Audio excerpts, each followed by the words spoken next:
Alors, bienvenue dans ce second tutoriel qui va nous permettre en fait d'apprendre à créer des produits sur PrestaShop. Donc, nous allons sélectionner le catalogue, puis les produits. En haut à droite, on peut cliquer sur le bouton Ajouter un nouveau produit. Voilà, et là, on a les informations en fait du produit. Donc, on a la possibilité de créer un produit standard, des packs de produits existants ou des produits dématérialisés qui sont en fait uniquement des services ou des produits téléchargeables.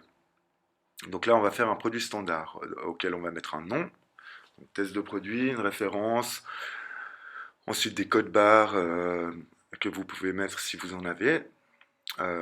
Pour l'instant, on va le laisser activer. La visibilité, en fait, c'est l'emplacement euh, où il sera visible. Ensuite, comme option, on a disponible à la vente ou une exclusivité web. Donc, vous pouvez très bien décocher disponible à la vente et il ne sera plus disponible. L'état également, c'est nouveau, reconditionné. Donc en général, quand on ajoute un nouveau produit, il est à l'état de nouveau. Ensuite, on peut rajouter soit un résumé, enfin un résumé et une description pour le produit. Et ensuite, des mots-clés qui permettront en fait la recherche facilitée pour ce produit. Donc, par exemple, pour un groupe de produits, on peut très bien imaginer avoir les mêmes mots-clés de façon à en fait faire une recherche un peu regroupée de produits qu'on désire. Donc pour le tutoriel, on va désactiver le produit. Donc voilà, on a enregistré. Maintenant, donc vous pouvez aller ajuster les prix. Donc ça c'est assez simple. Et puis ensuite, dans le référencement SEO, c'est ce qui va permettre en fait à Google de retrouver le produit. Donc vous rajoutez un titre et une description qui permettront d'être retrouvés sur Internet. Ensuite, on a les catégories associées. Donc, c'est l'emplacement où le produit sera donc visible. Donc, par défaut, il est sur l'accueil, mais maintenant, comme on a plusieurs catégories, on peut l'affilier à une autre catégorie ou en créer une nouvelle et lui attribuer également une catégorie par défaut, des accessoires qui sont en fait des produits associés.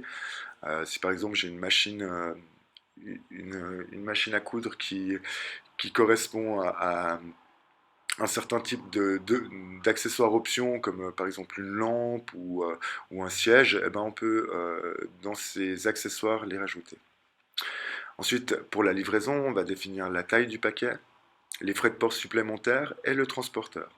Donc le transporteur, c'est comme dans la vidéo précédente, si vous en rajoutez, ils seront affichés là. Et si on n'en choisit pas, ils seront en fait tous disponibles par défaut.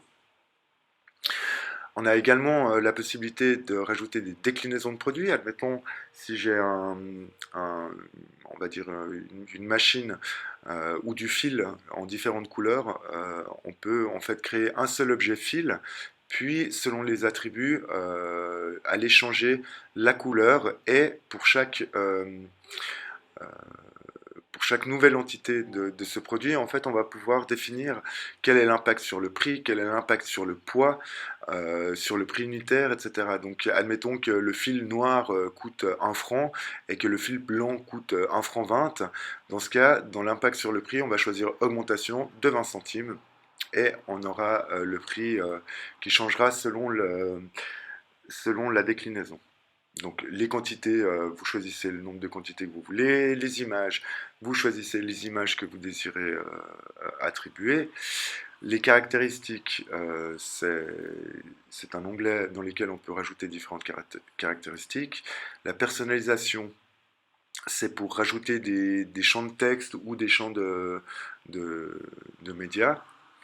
Les documents joints, si on veut rajouter des fiches PDF ou autres, et les fournisseurs, dans ce cas-là, il faudra aller choisir un fournisseur et en créer. Donc voilà pour cette deuxième vidéo de création des produits.